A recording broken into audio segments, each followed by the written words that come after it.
Hoje eu quero ler algumas páginas de um livro que eu gosto muito da Agatha Christie, que é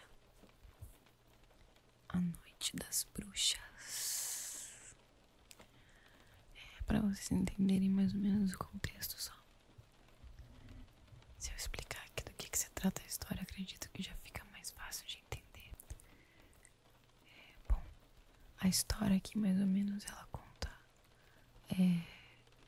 Tá rolando uma festa. Resumindo bem, tá rolando uma festa de Halloween. E a anfitriã lá da festa, ela se chama Rowena Drake. E estão preparando tudo ali pras festas e tudo mais. Colocando as abóboras, arrumando os enfeites, etc. É uma criançada ali junto com as tiazonas, etc. E tem uma menina que se chama Joyce. E ela tem 13 anos de idade. E ela começa a ficar se gabando por ela já ter testemunhado um assassinato. Mas ninguém dá bola pra ela, ninguém se importa com o que a Joyce falou. E tá tudo indo muito bem, estão lá se divertindo, estão brincando com todas as coisas de Halloween, etc. Mas de repente, realmente acontece um crime. Interrompe tudo que tá acontecendo ali da festa, da brincadeira de Halloween. Então entra o Hercule Poirot, que tava se preparando pra dormir numa noite entediante, quando de repente ele é surpreendido por uma ligação extremamente aflita de uma velha amiga dele, que é escritora de livros policiais, que se chama Ariadne Oliver. E ela está convicta de que só ele que pode ajudar ela a desvendar esse mistério antes que um novo crime aconteça. Então é isso a história, e a gente vai ler aqui algumas páginas do primeiro capítulo.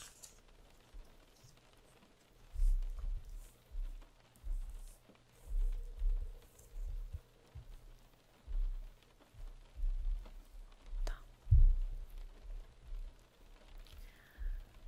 A senhora Ariadne Oliver estava saindo com uma amiga, a Judith Butler, na casa de quem estava hospedada, para ajudar nos preparativos de uma festa de crianças que aconteceria naquela mesma noite.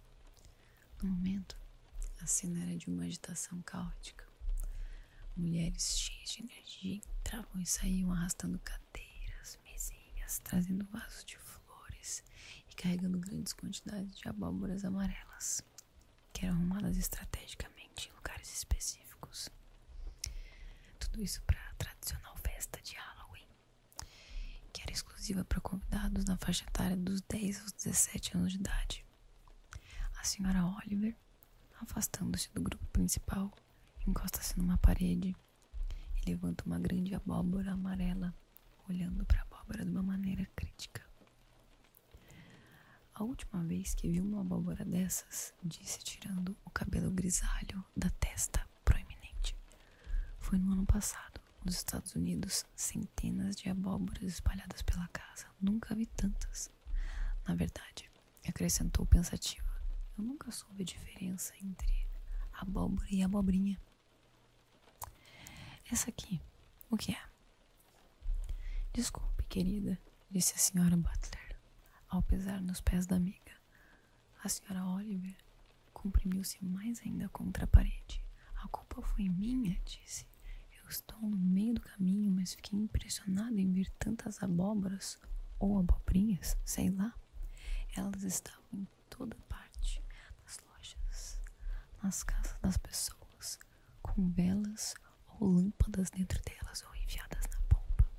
Muito interessante mesmo.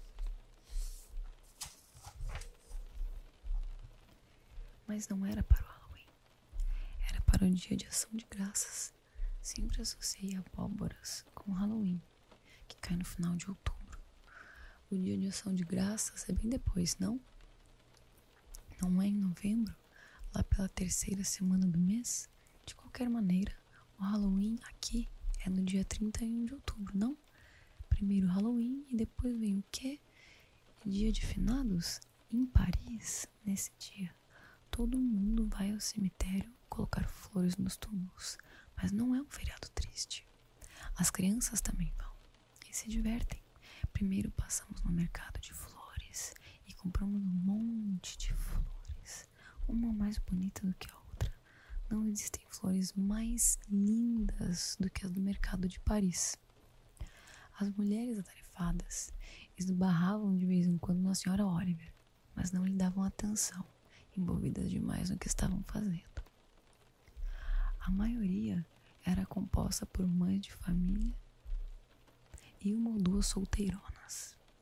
Havia adolescentes prestativos, rapazes de 16, 17 anos, subindo em escadas ou cadeiras para ajeitar a decoração, colocar abóboras ou abobrinhas e bolas de vidro coloridas numa altura adequada. Também tinham meninas de 11 a 15 anos que reuniam-se em grupos e ficavam dando risadinhas. E depois do dia de finados, continuou a senhora Oliver, deixando seu corpo cair sobre o braço de um sofá. Bem o dia de Todos os Santos? É isso? Ninguém respondeu à pergunta. A senhora Drake, uma senhora de meia idade, elegante, que seria anfitriã da festa, tomou a palavra. Não estou chamando esta festa de Halloween. Embora seja Halloween, na verdade, estou chamando de festa dos mais de 11. A maioria está nessa faixa etária. A garotada que está saindo do primário no The Homes e indo para as outras escolas. Mas esse nome não é muito preciso, não acha, Rowena? Comentou a senhora Whittaker em tom de reprovação, acomodando o pince-nez no nariz.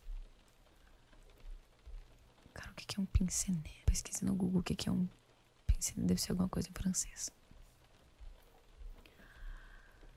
A senhora Whittaker, como professora local, exigente em termos de precisão. Peraí, vamos de novo aqui que buguei um pouco. A senhorita Whittaker, como professora local, era sempre exigente em termos de precisão. É porque abolimos há algum tempo o exame de admissão feito no final do primário. A senhora Oliver levantou-se do sofá, pedindo desculpas. Não estou ajudando em nada. Fiquei aqui sentada, falando bobagens sobre abóboras e abobrinhas e descansando os pés, pensou ela. Um certo peso na consciência, mas não o suficiente para poder dizer em voz alta. Agora, o que eu posso fazer? Perguntou e acrescentou. Que maçãs lindas! Alguém acaba de entrar com um enorme cesto de maçãs. A senhora Oliver adorava maçã. Tão vermelhas, exclamou. Na verdade não estão muito boas, disse Rowena Drake, mas servem para a festa. É para a brincadeira de pesca de maçãs. Como as maçãs estão meio moles, fica mais fácil para pegá-las com os dentes. Pode levá-las para a biblioteca, Beatrice. Essa brincadeira de pesca das maçãs é sempre uma bagunça. Derrama água por todo lado. Mas o tapete da biblioteca já está tão velho que não tem problema. Ah, obrigada, Joyce. Joyce, uma menina robusta de 13 anos, pegou o cesto, deixando cair 2 maçãs que rolaram e foram parar aos pés da senhora Oliver, como que refreadas pela mão de uma feiticeira. A senhora gosta de maçãs, não gosta? Perguntou Joyce. Li que a senhora gosta, ou talvez tenha visto na televisão. A senhora escreve como os policiais não escrevem.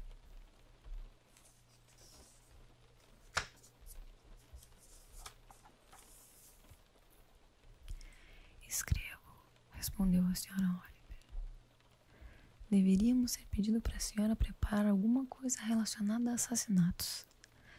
Ter um assassinato na festa de hoje à noite e pedir para as pessoas desvendarem o caso. Não, obrigada, disse a senhora Oliver. Nunca mais. Como assim nunca mais? Fiz isso uma vez e não deu muito certo, respondeu a senhora Oliver. Mas a senhora escreveu muitos livros, insistiu Joyce. Deve ter ganhado muito dinheiro com eles, não? De certa forma, respondeu a senhora Oliver, com o pensamento no imposto de renda. E a senhora criou um detetive finlandês. A senhora Oliver admitiu o fato.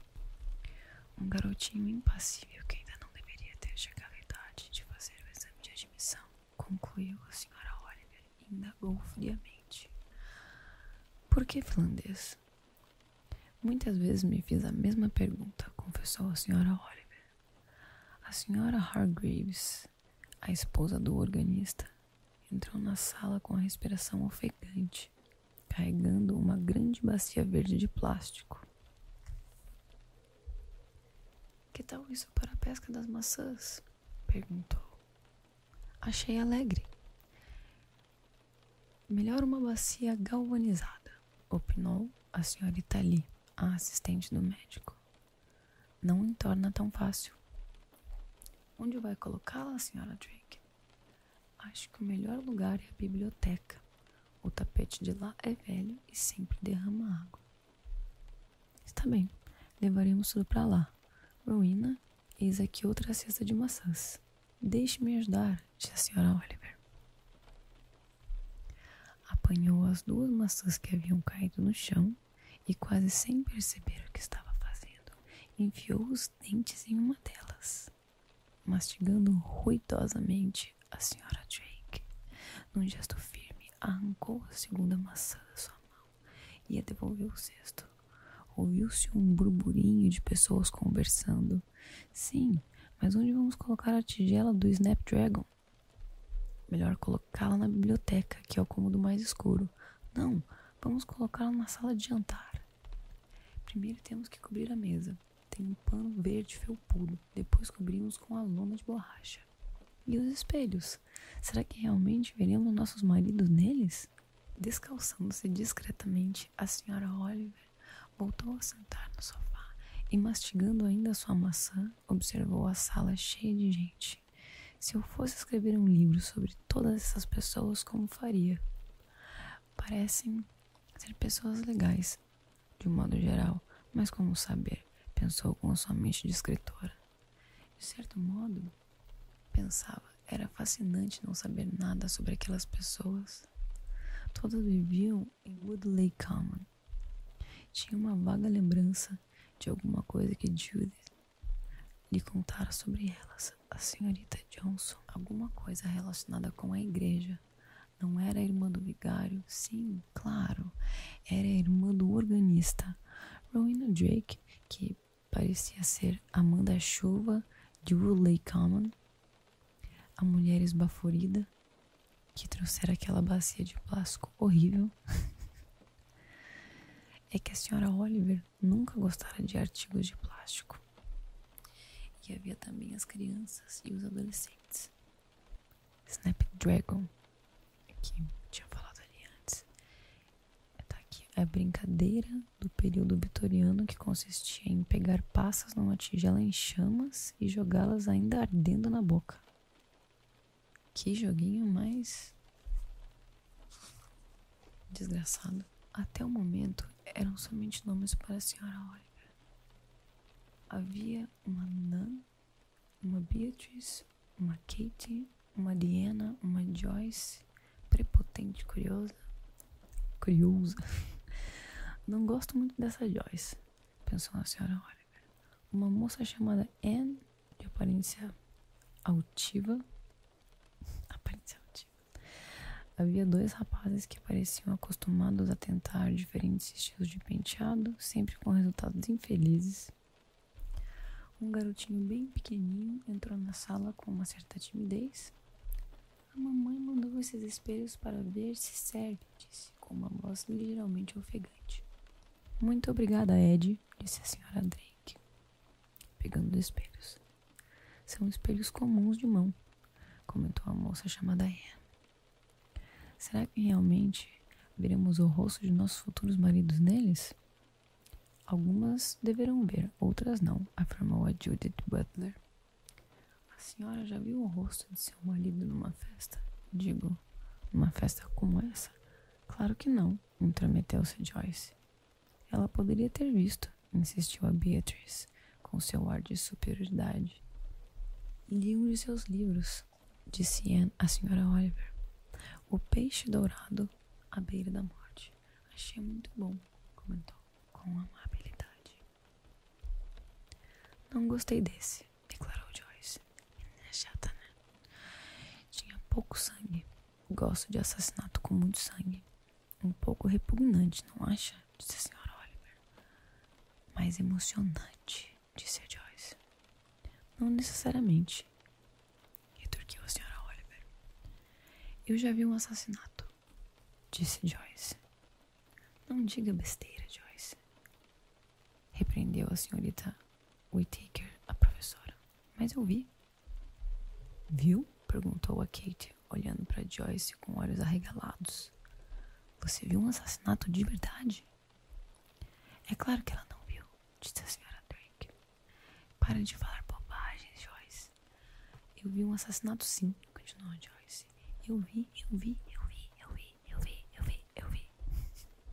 É que tá escrito eu vi várias vezes mesmo.